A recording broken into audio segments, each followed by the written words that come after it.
Joseph Aoun. Joseph. It took over 2 years, but finally, Lebanon has a new president. I swear to respect the constitution and laws of the Lebanese nation and to preserve the independence and territorial integrity of the Lebanese nation.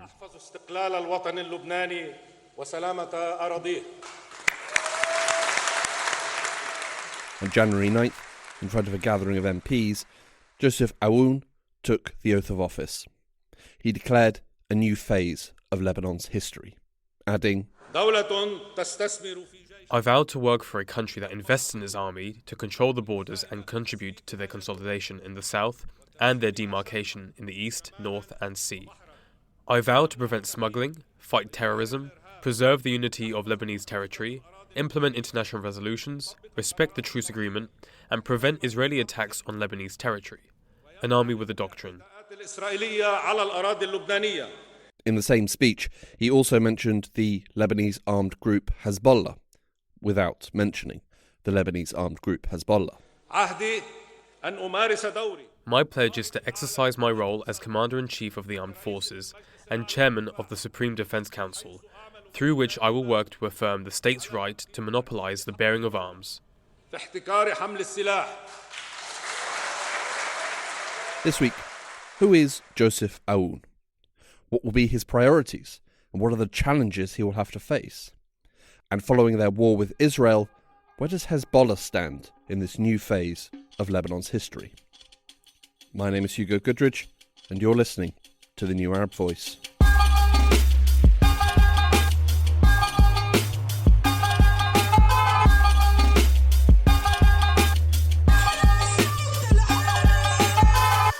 Lebanon had been without a president for 2 years, 2 months, and 9 days. During that time, the country's economic situation continued to deteriorate. Efforts to hold people to account for the deadly port blast stuttered and disintegrated. And Israel launched a devastating air and ground campaign that levelled buildings, killed hundreds, and forced thousands from their homes. Lebanon really did need a new president. And now they have one. Enter Joseph Aoun. You might not have heard of Joseph Aoun before, but he has been knocking around for some time now. Fundamentally, Aoun is a military man. He enrolled in the Lebanese Armed Forces in 1983 and served in the Commando Regiment, which he later went on to lead. In 2015, he was made the head of the 9th Infantry Brigade and deployed on the border with Israel. In March 2017, he rose to the top when he was named as Commander-in-Chief of the Lebanese Armed Forces. During his time as Commander-in-Chief, he led battles against the Islamic State and al-Nusra fighters on the border with Syria, and also led the Lebanese Armed Forces through Israel's recent invasion. Joseph Aoun is considered to be an effective military commander, but does that make him a good choice for president? To find out, I spoke with Paul Salem, the Vice President for International Engagement at the Middle East Institute. First of all, the reaction of the majority of the Lebanese public has been very positive. He did get almost a unanimous vote in Parliament. That doesn't automatically mean, that means he's a very good choice, but it does indicate the enthusiasm and the support he got. I myself do think he is a timely choice for president for a number of reasons. One is he was the head of the army and he remains as president the commander-in-chief. The army has a major task to implement the ceasefire agreement brokered by the U.S. with Israel, and beyond that to secure the eastern borders as well after the fall of the Assad regime in Syria. So the army has a particular role to play and to regain control of Beirut Airport and Beirut Port. As head of the army, he has been an effective, as far as anybody can tell, clean commander of that army, and he has understood also some of the basic complexities of Lebanese politics. It's not an easy country to be president of. He also he's well known in the region and internationally, and since Lebanon will need a lot of regional and international support, yes, it's good to have somebody in the presidency who's also well known and generally trusted. So yes, for those reasons, I think he is a good choice. You mentioned that he needs to recontrol the borders with Syria, the airports, Israel, Lebanon, ceasefire, overseeing that. What other priorities are there going to be for him as the new president? And what's going to prevent him, do we think, from achieving those priorities? Well, we could see, I mean, he's already facing, the country's already facing the difficulty of dealing with a Hezbollah, which is still dragging its feet on the withdrawal from Litani. It sent some of its thugs into the streets of Beirut over the last couple of days. It is claiming that they won. They're really not sort of adapting or adjusting to the new status quo. So the first challenge is making sure that the ceasefire actually holds and is, the withdrawal from both sides, Hezbollah and Israel, takes place. Israel, of course, itself has been dragging its feet and not withdrawing according to the schedule. So that deadline has been extended to February 18th. So that's the first obvious challenge that he has to deal with on the sovereignty and security front. And then further down the road, still on the sort of sovereignty security front, the agreements that Lebanon has agreed to include, he had it in his inauguration speech, that the state has to regain a monopoly of the use of force, which means that Hezbollah and any other armed groups, including the Palestinians in the camps, need to give up their arms or integrate somehow, into the state and into the army, and that is a major challenge as well. Now, on the political and economic side, obviously, there's formation of the government is a big challenge. Once the government is formed, there are those issues that we mentioned. Then there's a slew of economic, banking, investment, reconstruction. There's so much that the government has to deal with. You mentioned Hezbollah. You mentioned they're claiming victory from their recent war, dragging its feet on withdrawal north of the Litani River. Prior to this war, I think it's fair to say they were quite a formidable force within Lebanon, militarily speaking. Are they still an effective military force, or has the recent war, plus the fall of Assad, plus Iran's weakened state, ended its ability to work and operate as a strong military force within the country? I think they're definitely able to still operate within the country because they are really they're the only militia in the country, other than some of the small Palestinian militias in Palestinian camps. But the other groups in the country and the communities, as part of the Taif Agreement, all disarmed their militias, and Hezbollah did not. So they are very, very weakened vis-a-vis Israel, but they are still very, very scary and powerful vis-a-vis other Lebanese groups. Of course, the army is the one that is tasked with maintaining stability and security in the country, and generally it has been able to do that. But the army cannot and does not want to get into a direct war with Hezbollah, because Hezbollah also is the main political party representing the Shiite community, which is about a third of the country. So you don't want to risk civil war. So yeah, they're still very powerful, and I mean, part of their claims of victory and this kind of theatrics that they're doing, some of it is to try to maintain their credibility and their appeal in front of their own people, in their own sort of community, which has suffered greatly. Part of it is to signal to Iran that we're still here, send us money, help us out, we're not giving up. And part of it is to put pressure on other communities and on the prime minister and the president to get a better deal in the formation of the government. I don't think it's going to go beyond that. I think this is somewhat, politics and theatrics, but it is obstructing progress. If they are, say, neutered more militarily speaking, particularly when it comes to confronting Israel, does this mean that sort of more efforts and more resources can be funneled into the political wing and they can become politically stronger over the next term of parliament?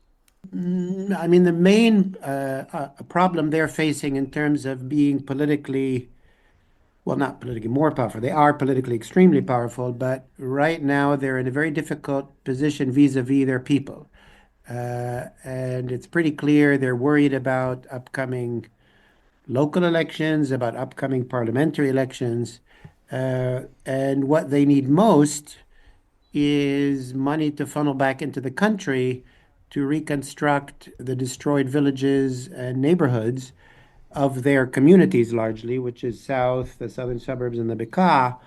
And their fight to get into the government is that they want to be able to control or have a handle on that money that's coming in, and they want to be the ones distributing it so that come election time they can say, hey, we got you money and we rebuilt your homes and villages.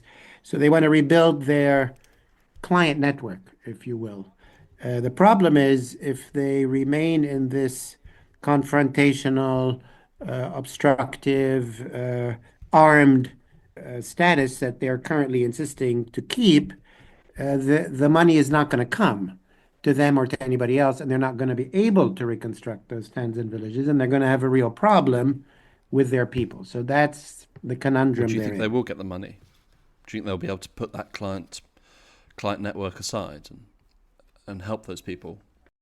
I mean, the way things are shaping up, of course, we don't exactly know what the government is going to look like, but it looks like that they will have a presence in the government somewhere. Mm. And I think we'll end up in a kind of a halfway situation with their presence in the government and with the Amal movement in the government. There's going to be, let's say, limited trust and limited enthusiasm from the Arab countries or the international community to provide major support.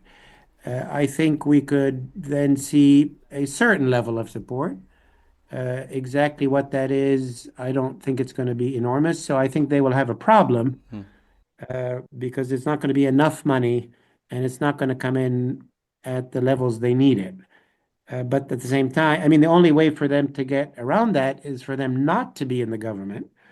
And then the money will pour in, but then they worry that they're not going to be able to control it. They're not going to be able to translate into votes. So they're kind of in this catch-22 situation where they're sitting.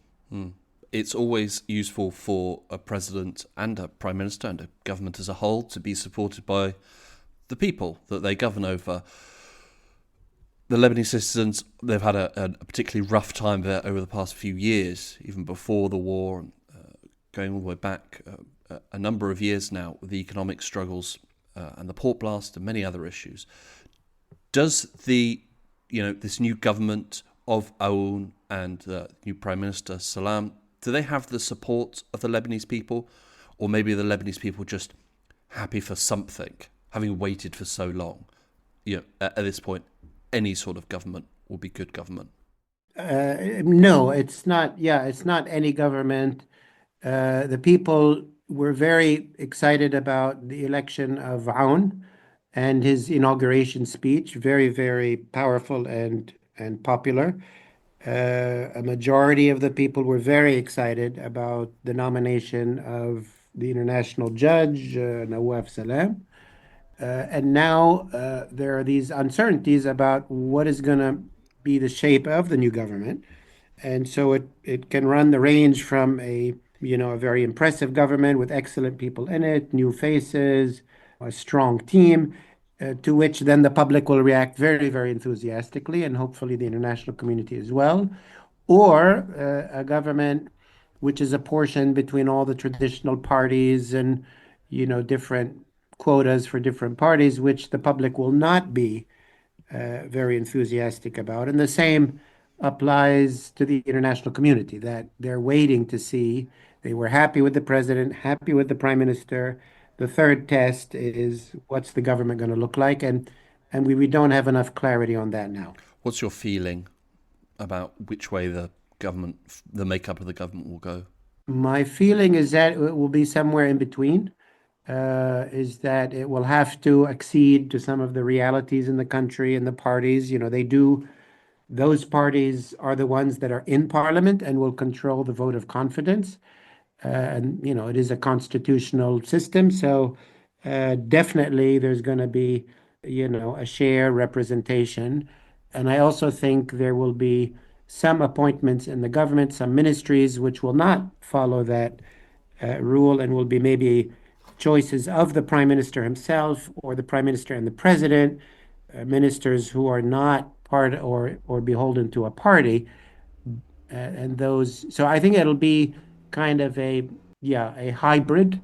And I think the reaction will also be hence hybrid or mixed. Like I imagine there will be some good things in it and some enthusiasm publicly, but maybe not as much as idealistic as some people wanted it to be.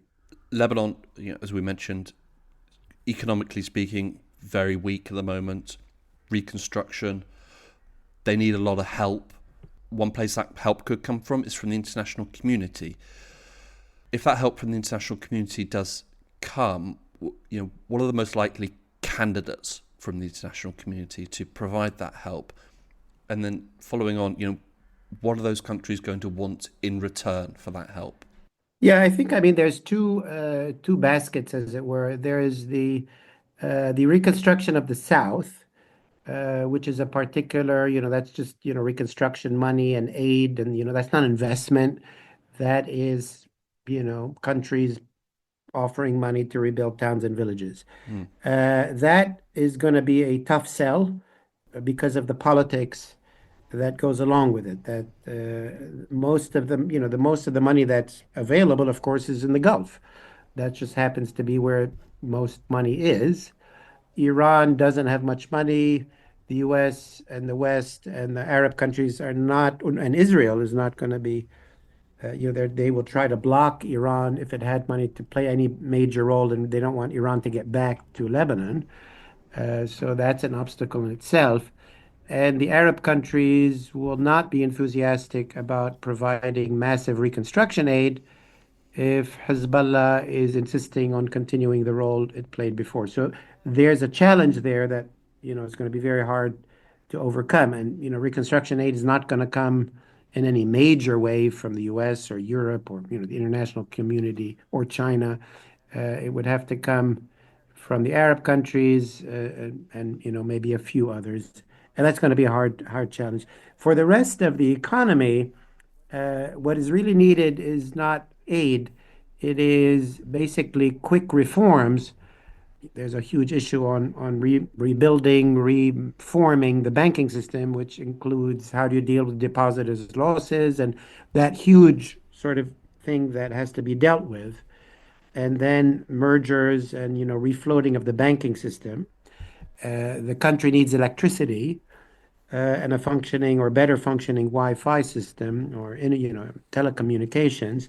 I think the electricity and the telecoms, at least short term, can be done fairly. There are ways to do it kind of quickly, and then leave the longer term stuff for longer.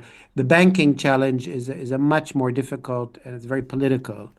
But if those things are done, then you could just sit back effectively and let the economy, with Lebanese diaspora money, Gulf money rushing in to invest. So it doesn't need aid; it needs reform and let it rip. Obviously, one of the biggest impacts that Lebanon has seen over the past 12 months has been Israel's war with Hezbollah.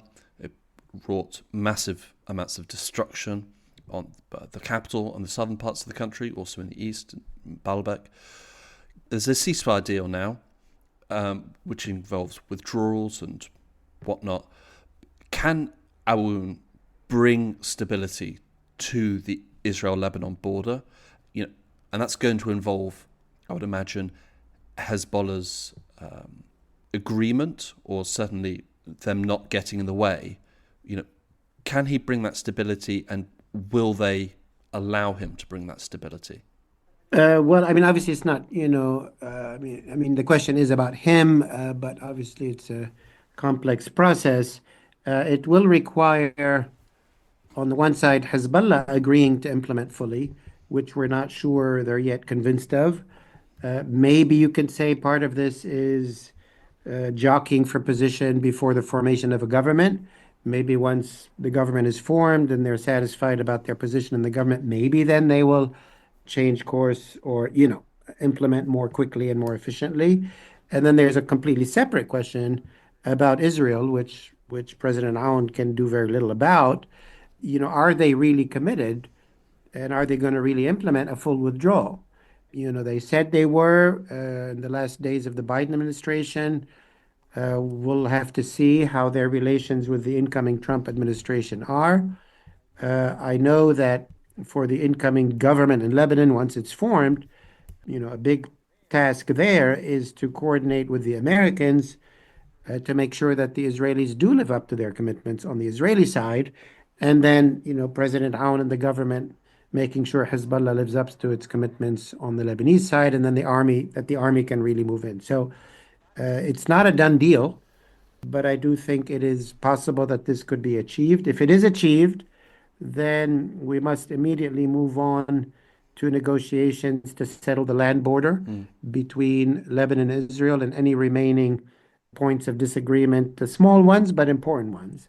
And once that is done, and once Lebanon can declare that there's no longer any occupied territory in Lebanon, no Lebanese territory occupied by Israel. Once Lebanon can declare that officially and fully, then the issue of Hezbollah's arms can more effectively be put on the table. Okay.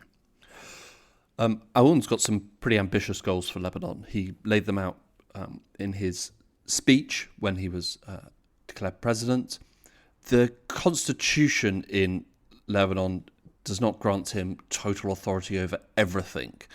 So as president, does he actually have the powers to see through the goals that he set out and what he wants to achieve? Or is this going to be a case of he says it and everyone goes, well, that does sound good, but Parliament actually turns around and goes, yeah, well, we're not going to do that. Can he persuade Parliament to achieve those goals for him? You're right. I mean, in terms of the Constitution, the president is part of the executive authority, but he's not the chief executive. So that needs to be made very clear. Executive authority is vested in the Council of Ministers as a collective body. And the Council of Ministers is presided over by the Prime Minister, but also the president can chair sessions of Council of Ministers when he chooses. So it's a kind of a complex system. The importance of his inauguration speech is that he laid out his goals for his 6-year presidency. These are goals. Parliament voted for him, and then he laid out these goals in front of Parliament, and you can say informally, Parliament sort of, approved or with approbation, they approved his goals, and the goals were highly sort of approved in the country in general. You can also say that the incoming prime minister fully adopted and took on board what the president laid out as goals. And I imagine when the government is formed and it writes its government policy statement, it will very much coincide with, abide by what he set out as goals. So the goals he set out, hopefully, will unroll as the goals of the state over the next few years. Much of that implementation is up to the Council of Ministers as the executive authority. There are some things that require legislation or approval of Parliament. And hopefully, by setting the tone in that way, things will go in that direction. But yes, he's not an executive president, so he cannot just do it himself. Okay. Clientelism, corruption, big problems in Lebanon. There have been for years and years and years. They are deeply entrenched within the country, particularly within its political system, but they've filtered down throughout the country.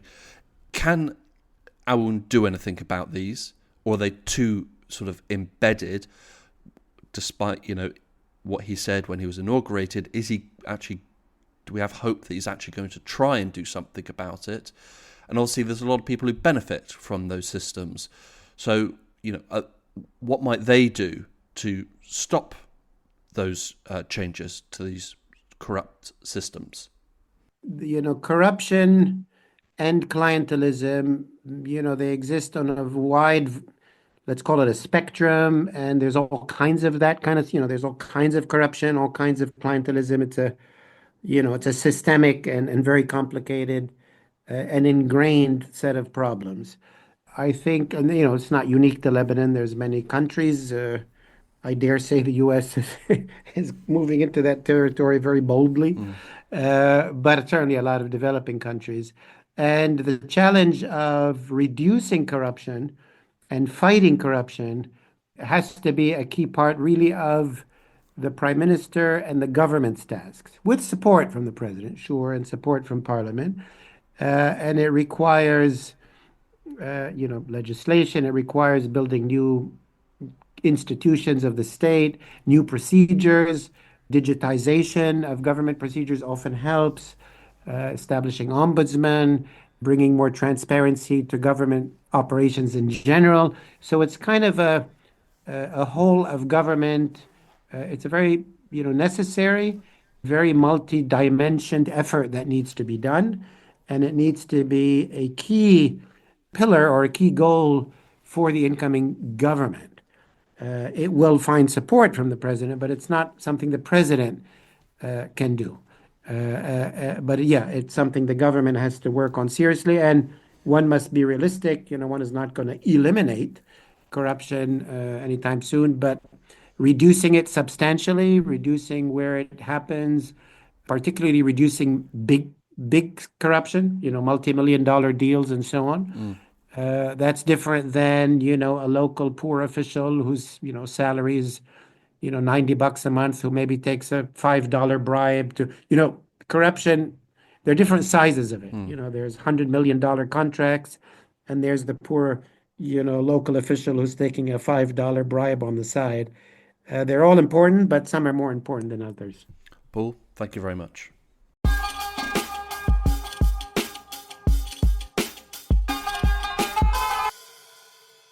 This episode of The New Arab Voice was written and produced by me, Hugo Goodrich. Our theme music was by Omar El Phil. The New Arab Voice will be back shortly with a new episode. Until then, you can find all our previous episodes on all major podcast platforms. You can check out our social media accounts at TNA Podcasts for additional content, and you can email us, podcast@newarab.com. That's podcast@newarab.com. You can subscribe to the podcast so you never miss an episode, and you can also rate and review, which helps us spread the word. Don't forget to follow The New Arab on Facebook, X and Instagram for all the latest news, analysis and opinion from the region.